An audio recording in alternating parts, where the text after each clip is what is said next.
Tilly, Arkansas, January 1996. In this small town nestled in the Ozark foothills, where neighbors still wave from their porches and everyone knows everyone else's business, a family is about to vanish without a trace. Bill Mueller, his wife Nancy, and her 8-year-old daughter Sarah seemed to have everything a family could want: a modest home, a close-knit community, and each other. But behind the quiet rhythms of small-town life, something sinister was brewing, and by the time the truth emerged, it would shake this community to its very core. To the people of Tilly, the Muellers were the picture of happiness. One friend would later recall, "They were just as happy as a pig in the sunshine." Those words would prove tragically ironic given what was to come.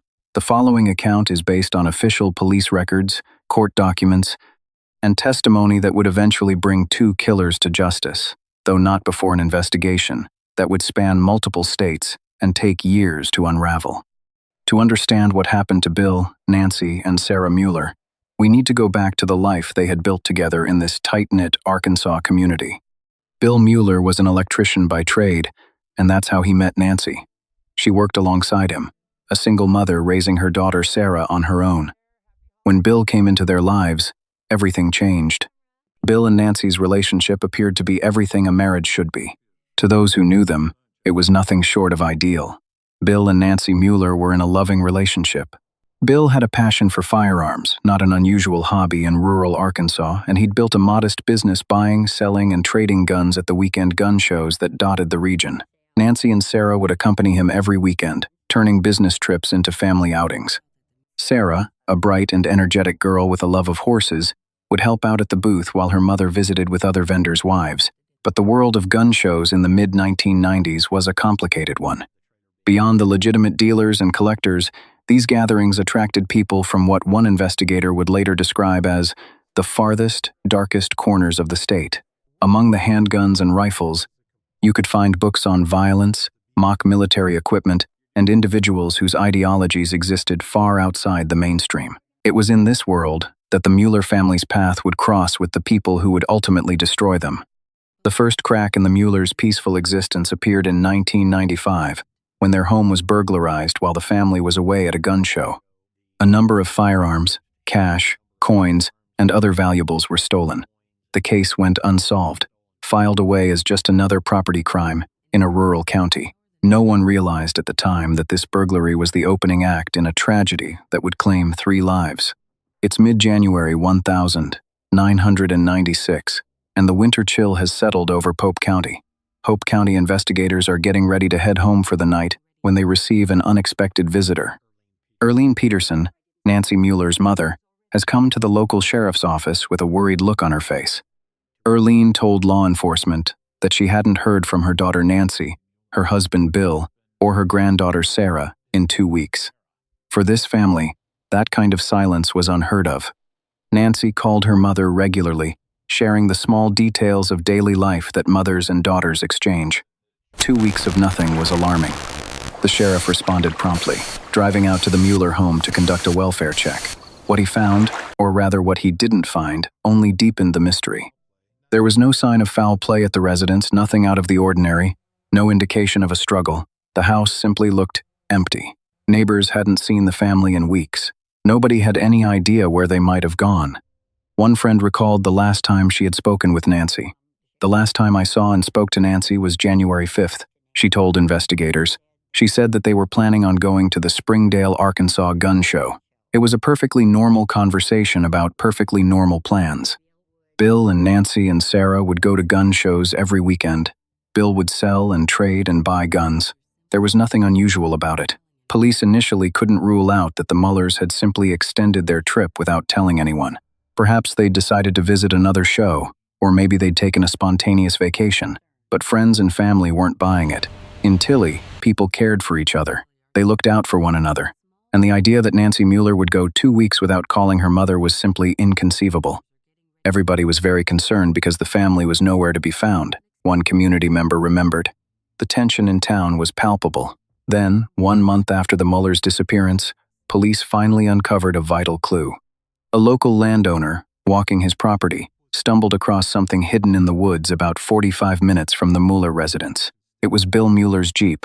along with the trailer he used to haul his gun inventory to shows. The vehicles had been deliberately concealed.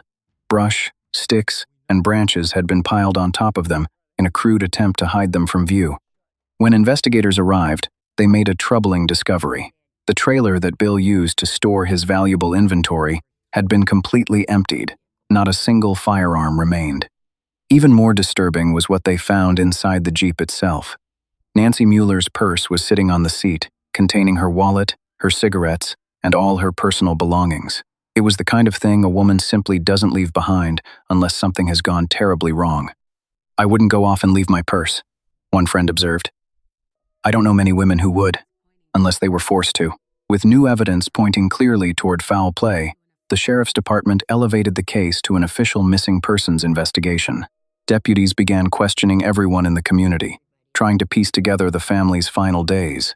The atmosphere in Tilly shifted from concern to fear. Tensions were running high. One resident recalled, "The fact that they were checking around and asking community members, 'Have you seen Bill or Nancy or the little girl?' Everyone was worried." As investigators dug into Bill Mueller's background, they rediscovered the unsolved 1,995 burglary. Someone had known exactly when the family would be away from home. Someone had known where Bill kept his valuables. The connection between that theft and the family's disappearance seemed too significant to ignore, yet without more evidence, investigators couldn't be certain of anything. The weeks dragged on with no answers. The Mueller case threatened to go cold, another unsolved mystery in a rural county with limited resources. But on June 28, 1996, everything changed in the most horrific way imaginable. A couple was fishing on Lake Dardanelle, a sprawling body of water located about 80 miles south of the Mueller home. The lake covers roughly 40,000 acres, its dark waters hiding countless secrets. On this particular day, one of those secrets would rise to the surface. One of the fishermen felt his line snag on something heavy. When he reeled it in, his blood ran cold. Dangling from his hook was a leg, a human leg, still wearing a tennis shoe, with the bone visible where the flesh had been eaten away by the water and its inhabitants. It was one of the most grisly discoveries imaginable. The couple who found it were so shaken that they immediately drove to a convenience store and called the sheriff's office. Within hours, investigators had descended on the lake, beginning a painstaking search of the murky waters. What they found over the next 2 days would haunt everyone involved for the rest of their lives. On the first day of the search, divers eventually discovered the body of a child. She was badly decomposed after months in the water, but what remained told a story of unimaginable cruelty. Dangling from one of his wrists was a pair of handcuffs. The older female had zip ties around her ankles, around her legs. They too had plastic bags around their heads, and rocks were fastened to their bodies to sink the bodies. For many of the officers involved, it was the worst thing they had ever seen. It was horrible. And from other forensic evidence like dental records, they were able to determine with certainty that that was Bill Mueller, Nancy Mueller, and her 8-year-old daughter, Sarah Powell. They were no longer missing persons. They were now the victims of a triple homicide. When Erlene Peterson received the call from the sheriff, her world collapsed. When the sheriff called and said that they had found 3 bodies in the bayou, my heart sank. She would later say, "Feeling of devastation. I was just shocked. And my daughter, I kind of took Nancy and Sarah under my wing. Sarah's death affected me more because she's the most innocent person involved." I'm sure that this hurt Nancy's mom, Erlene, more than we can even imagine. The method of killing spoke volumes about the perpetrators. One criminal psychologist would later observe, "I've studied the psychology behind murder for many years. The vast majority of killers would never kill a child. The type of person who's unaffected by that, there's no coming back. There's no rehabilitation. It takes a special kind of monster to kill a family." As investigators analyzed the crime scene evidence, a disturbing picture emerged. The plastic bags, the duct tape, the handcuffs, the zip ties, none of these items would have been readily available at the Mueller home. Someone had brought them specifically for this purpose, one investigator concluded. the victims restrained like this, it would be very unlikely that one person could do that. Not only had 3 people been restrained and killed, but the Mullers' Jeep and trailer had been hidden 45 minutes away, while the bodies had been transported 80 miles in the opposite direction to Lake Dardanelle. How did the killers get away after abandoning the Jeep? There had to have been another vehicle involved. It's obvious that you've got at least 2 people. You have to have somebody to drive the Mueller vehicle, somebody to drive a getaway vehicle. The question that haunted everyone was straightforward, yet seemingly impossible to answer. Who could have killed such a beloved family in such a horrific manner? Investigators began with the victim. Bill Mueller was a well-known gun dealer, and with his trailer emptied of its valuable inventory, robbery seemed like the obvious motive. The ATF was brought in to assist, and agents began exploring the shadowy world of the gun show circuit. One of their first moves was to execute a search warrant on the Mueller home, hoping to find records of Bill's inventory serial numbers that could be tracked if his weapons surfaced. But when they arrived, they discovered a devastating setback. The landlord, unaware of the ongoing investigation, had already cleaned out the house. He'd boxed up all the Mueller family's belongings and was preparing to rent the property to new tenants. Fingerprints, signs of scuffs, anything gone? One frustrated investigator noted. You now have no crime scene. But the landlord had saved the Muellers' possessions, and within those boxes, investigators found something valuable. An empty gun case for a Colt .45 still bore the weapon's serial number. The gun itself was missing, presumably stolen along with the rest of Bill's inventory, but now it could be tracked. Because Bill Mueller was a federally licensed firearms dealer, some of his weapons had been entered into the National Crime Information Center database. Investigators flagged the serial number from the empty Colt case. If that gun turned up anywhere at a pawn shop, at a gun show, in the commission of a crime, they would be able to trace it back to its origin. While waiting for a hit on the serial number, detectives made another discovery in the boxes of Mueller belongings. Among the family photographs, they found a picture that stood out: Bill Mueller and Sarah, posing with 2 unknown men. The photograph had been taken in 1995, relatively recently, and the men in it weren't familiar to anyone in the community. That's kind of grasping at straws when you think about it. It's just some random snapshot. But straws were all they had to grasp at that point. The photograph was logged into evidence. No one could have known how important it would eventually become. Meanwhile, the Pope County coroner conducted full autopsies on the 3 victims and made an unusual discovery. Blue paint flakes were embedded in the duct tape that had been used to secure the plastic bags over the victims' heads. The paint appeared to have come from a vehicle, perhaps transferred to the tape while it sat in a truck bed before being used in the murders. The FBI maintains a database of automotive paint codes, cataloging the chemical composition of paints used by every major manufacturer. When the blue flakes were analyzed, they came back as a match for paint used on General Motors vehicles. It was a significant breakthrough. Of course, millions of people drove GM trucks, but if investigators could find a suspect who owned a vehicle with matching paint, they would have a powerful piece of physical evidence linking that person to the crime. Nearly a month passed before the next break came. The serial number from Bill Mueller's Colt .45 had finally gotten a hit. A firearm matching that serial number had been recovered in the possession of a man named Travis Brake, a convicted felon who had been arrested in Seattle, Washington, over 1,000 miles from Arkansas. This was the first time investigators had been able to link anyone to one of Bill Mueller's missing firearms.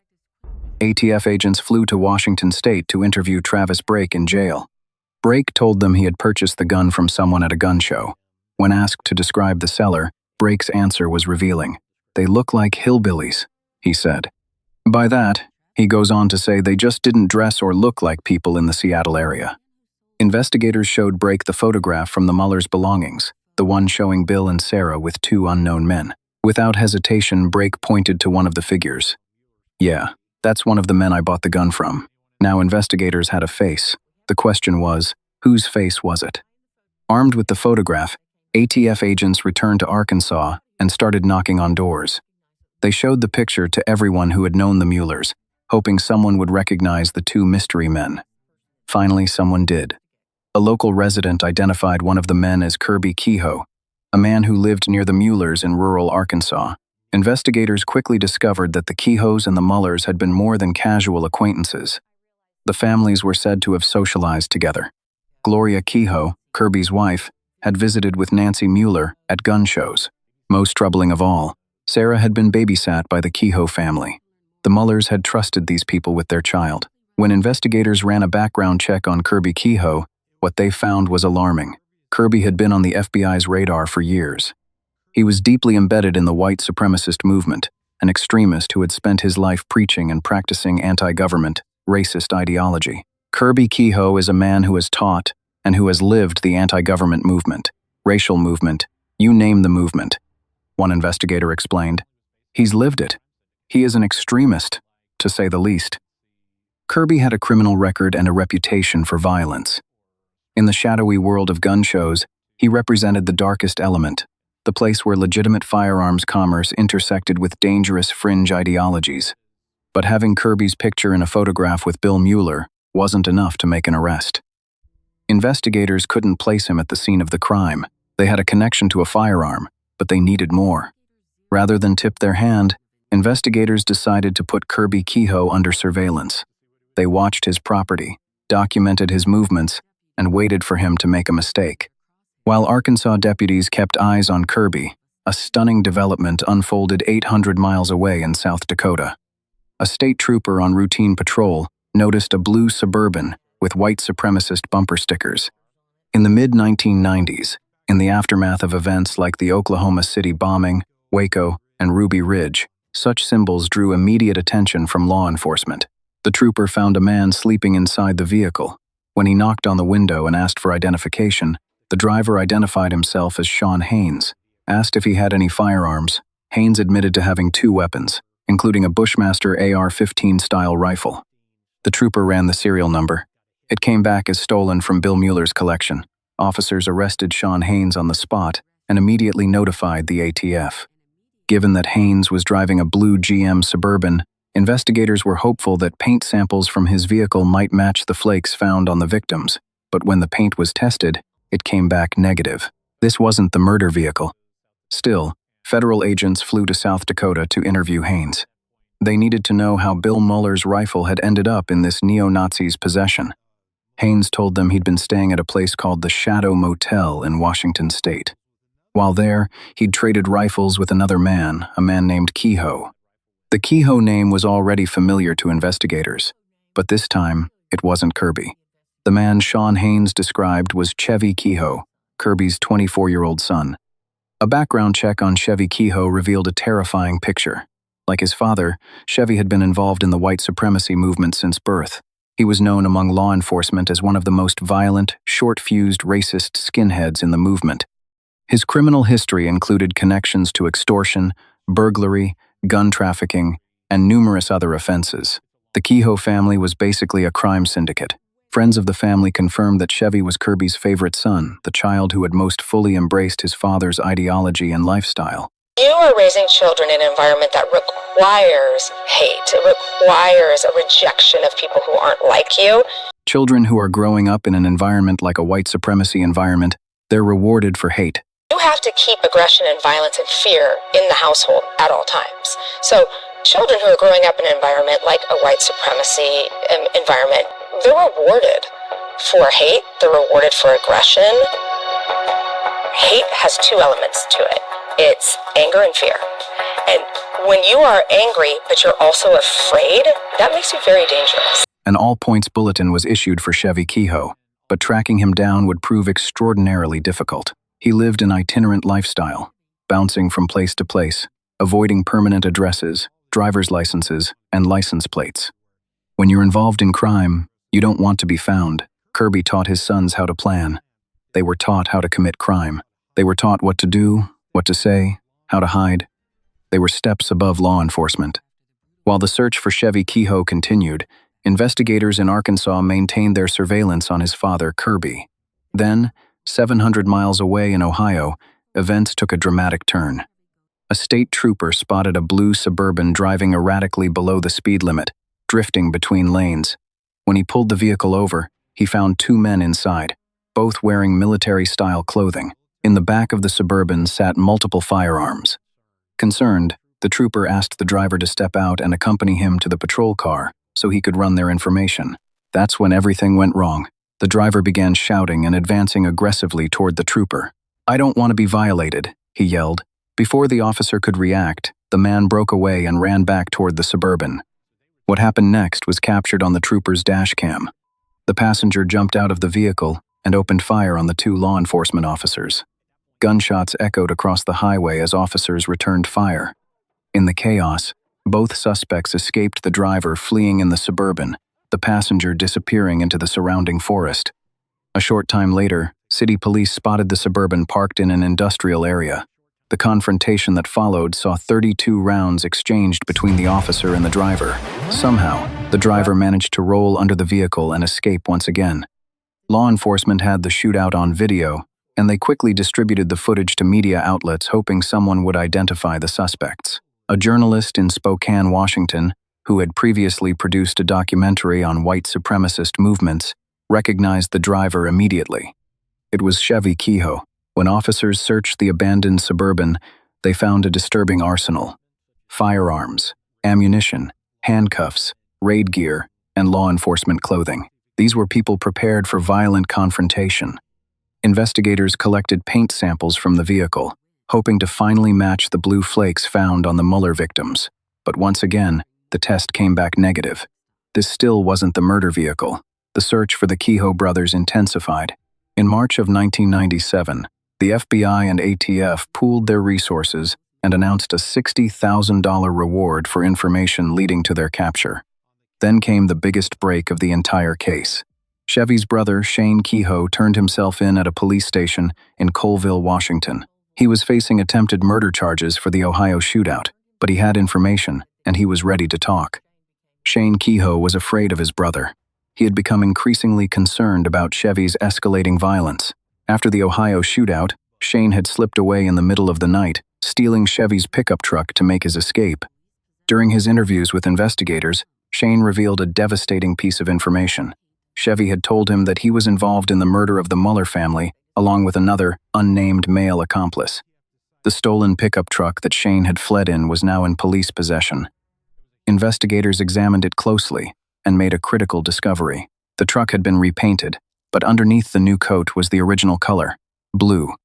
Paint samples were taken and sent to the lab for analysis. This time, the results were different. The paint was a match for the blue flakes found embedded in the duct tape on the Mueller victims' bodies. That's the vehicle that was used in the murders, investigators confirmed. It was a huge breakthrough. Shane Kehoe cooperated fully with the investigation. He provided the location where Chevy and the rest of the family were hiding out in southern Utah. But law enforcement knew that approaching the Kehoe compound directly would be extremely dangerous. Chevy was heavily armed, unstable, and had already demonstrated his willingness to engage in gun battles with police. Instead, investigators devised a ruse. They made contact with a local rancher who had unknowingly hired Chevy for work. The rancher, shocked to learn who he had been employing, agreed to help. He asked Chevy to drive him into town to run some errands. When Chevy pulled his truck into the parking lot of a feed store, law enforcement officers were waiting. One agent later described the arrest. "I pulled my pistol, told him he was under arrest, ordered him to go to the ground.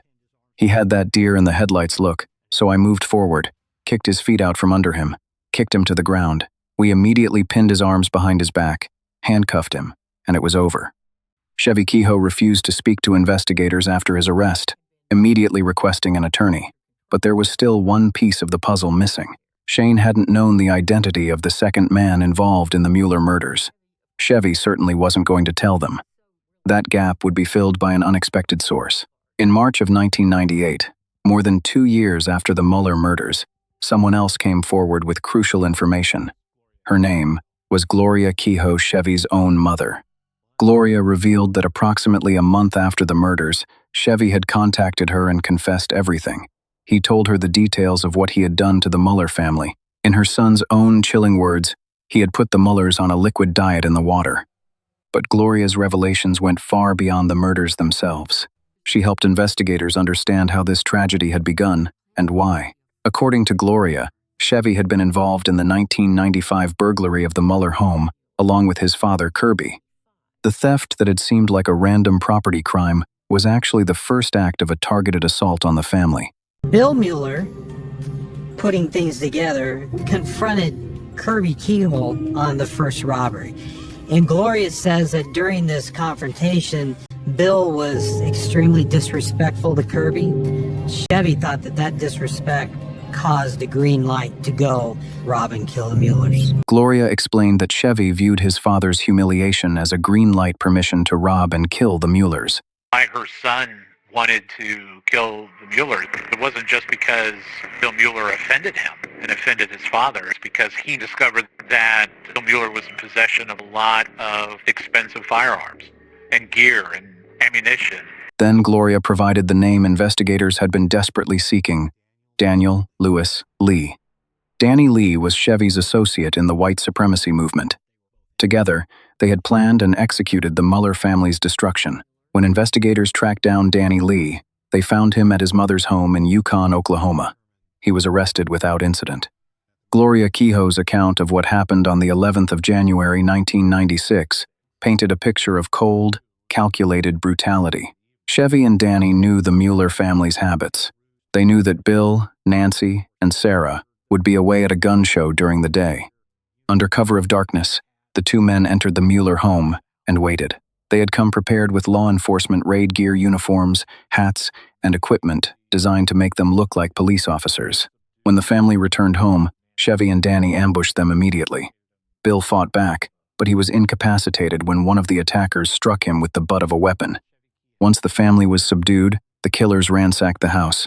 They found where the Muellers kept their valuables: the firearms, the cash, the coins. They hit the jackpot. But Chevy's plan had always been about more than theft. He intended to leave no witnesses, no survivors. According to Gloria, Danny Lee was reluctant when it came to killing the child. He essentially refused to murder 8-year-old Sarah, so Chevy did it himself. The killers then completed the final phase of their plan. They loaded the bodies into Shane's blue pickup truck and drove 80 miles to Lake Dardanelle. They weighted the corpses with rocks and dumped them in the water, believing the dark depths would keep their secrets forever. Then they drove the Mueller's Jeep and trailer 45 minutes in the opposite direction, hiding the vehicles in the woods and covering them with brush. At every turn, it seemed like those who carried out the crime knew exactly what they were doing. They had planned it meticulously. Long game where you never stop yourself from something that can ruin your life and is obviously going to ruin somebody else's life takes a very specific person. With both Chevy Kehoe and Daniel Lee in custody. As the other participant in the murders, we began to prepare for arresting him. He was located at his mother's home in Yukon, Oklahoma. Law enforcement went there, arrested him. Prosecutors began building their case. The charge would be RICO racketeering influenced and corrupt organizations, reflecting the organized, planned nature of the criminal enterprise that had resulted in 3 deaths. The trial began with testimony from the 2 key witnesses, Shane Kehoe, who had been granted immunity in exchange for his cooperation, and Gloria Kehoe, who was determined to see justice done despite the personal cost. No matter how much evidence you have in a trial, you've got to have somebody who can put everything together so that the jury understands the story. Shane and Gloria provided that narrative thread. They walked the jury through every detail: the planning, the execution of the kidnapping and murders, the dumping of the bodies, the concealment of evidence. Both faced extensive cross-examination from the defense, but their accounts held up. I thought if Chevy was getting life, Danny should get life. But optics are everything. Danny Lee, with his missing eye and extensive tattoos, looked like the monster that society expects killers to be. Chevy, apparently, did not. Daniel Lewis Lee was executed by the federal government on the 14th of July, 2020, more than 24 years after he participated in the murders of Bill Mueller, Nancy Mueller, and Sarah Powell. Shane Kehoe, who had turned state's evidence, was convicted separately for his role in the Ohio shootout with law enforcement. He received a sentence of 24 years. Kirby Kehoe, the patriarch whose humiliation had set the entire tragedy in motion, pleaded guilty to racketeering. He served just 44 months in federal prison. Knowing the ideology and knowing the mindset of a lot of these people, I think Kirby and Chevy had the conversation. They already committed the one robbery, and I think Kirby told him, remember how Bill Mueller treated us? Do you hear what he said to you? Do you hear what he called our family? But only Kirby Kehoe knows. Before sentencing, the Mueller family's loved ones finally had their chance to speak. For Erlene Peterson, who had lost her daughter, her son-in-law, and her 8-year-old granddaughter, no words could adequately capture the devastation. The people of Tilly, Arkansas, mourned alongside her. The town really loved them, one resident said simply. And so did my whole family. For the investigators who had spent years unraveling this case, there was relief that justice had been served, but also a profound awareness of its limitations. In a case like this, it's such a tragedy. One said, it's a relief when justice is done, but you also know that no matter what you've done as an investigator, no matter how well the court system worked in a particular case, it can't bring those victims back. What remains, in the end, are memories. What I miss most about Bill Mueller and Nancy and Sarah is their smile, their strength, their determination. Bill Mueller was a gun dealer and electrician who loved his family and his community. Nancy Mueller was a devoted wife and mother who had found happiness after years of struggle. And Sarah Powell was 8 years old, a smart, energetic, curious little girl who loved horses and had her whole life ahead of her. They deserved to grow old together, to watch Sarah graduate from school and start a family of her own. Instead, their lives were stolen by people they had trusted,